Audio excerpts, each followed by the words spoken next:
వైద్యుడు దేవుడితో సమానమంటారు. తల్లిదండ్రులు జన్మనిస్తే వైద్యులు పునర్జన్మనిస్తారంటారు. కాబట్టి తరాలు మారిన వైద్య రంగంపై సమాజంలో భక్తి మాత్రం ఏమాత్రం తగ్గలేదు. కరోనా తర్వాత డాక్టర్లపై మరింత గౌరవం పెరిగింది.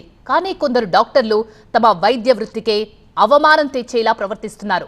రోల్ మోడల్స్ గా ఉండాల్సిన వాళ్ళు డ్రగ్ అడిక్టులుగా మారిపోతున్నారు.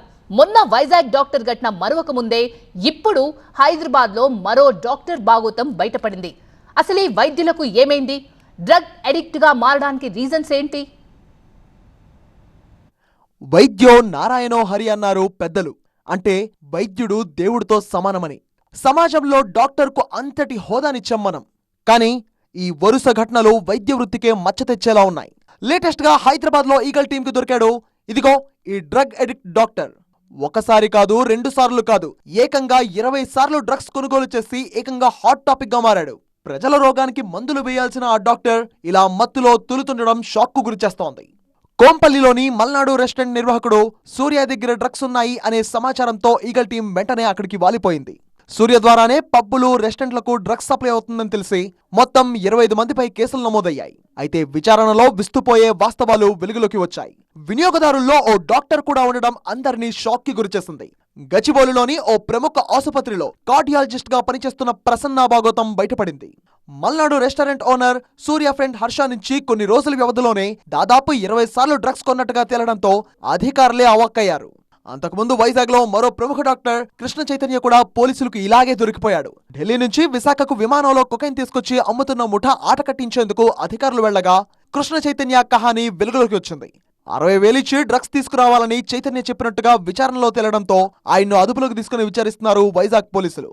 డాక్టర్ కృష్ణ చైతన్య వైజాగ్ కుర్మనపాలెంలో ఉన్న A+ ఆసుపత్రిలో సీఈఓగా ఉన్నారు. MBBS తో పాటు ఇంటర్నల్ మెడిసిన్ లో MD కూడా చేశారు. అంటే జనరల్ మెడిసిన్ కన్నా ఒక మెట్టు ఎక్కువే. అలాంటి వైద్యుడు ఇప్పుడు డ్రగ్స్ బాట పట్టారంటే ఆయన దగ్గర వైద్యం అందుకున్న పేషెంట్లే నమ్మలేకపోయారు. డ్రగ్స్ ను తెప్పించుకోవడమే కాదు, సప్లై చైన్ లో ఆయన కూడా భాగమైనట్టు గుర్తించడం చూసి షాక్ అవుతున్న వారే ఎక్కువ. గతంలో హైదరాబాద్ కు చెందిన ప్రముఖ డాక్టర్ నమ్రత కూడా డ్రగ్స్ కేసులో పట్టుబడ్డారు. ఆమె ఒమేగా ఆసుపత్రికి CMDగా ఉన్నారు. అయితే భారీ మొత్తంలో కొకైన్ డెలివరీ తీసుకుంటూ పోలీసులకు చిక్కడం ఇప్పుడు పెను సంచలనంగా మారింది. 5 లక్షల రూపాయలు పెట్టి కొనుగోలు చేసిన డ్రగ్స్ ను కొరియర్ నుంచి డెలివరీ తీసుకుంటుండగా ఆమె పోలీసులకు దొరికిపోయారు. డాక్టర్ కృష్ణ చైతన్య వర్మ, డాక్టర్ చిగురుపాటి నమ్రత ఇద్దరూ తాము పనిచేసే ఆసుపత్రుల్లో CEOలుగా ఉన్నారు. అయినా కూడా ఇలా మత్తు బానిసలుగా మారారు.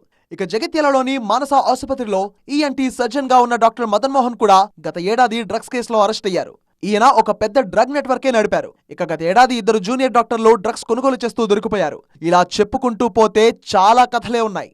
మొత్తంగా వైద్య వృత్తిలో ఇలా డ్రగ్స్ మత్తు క్రమంగా పాకిపోతోంది. తెలుగు రాష్ట్రాల్లో వరుసగా వైద్యులు ఇలా డ్రగ్స్ కేసుల్లో నిందితులుగానో లేక ఎడిక్ట్స్ గానో దొరికిపోవడం అందరిలో ఆందోళన కలిగిస్తోంది.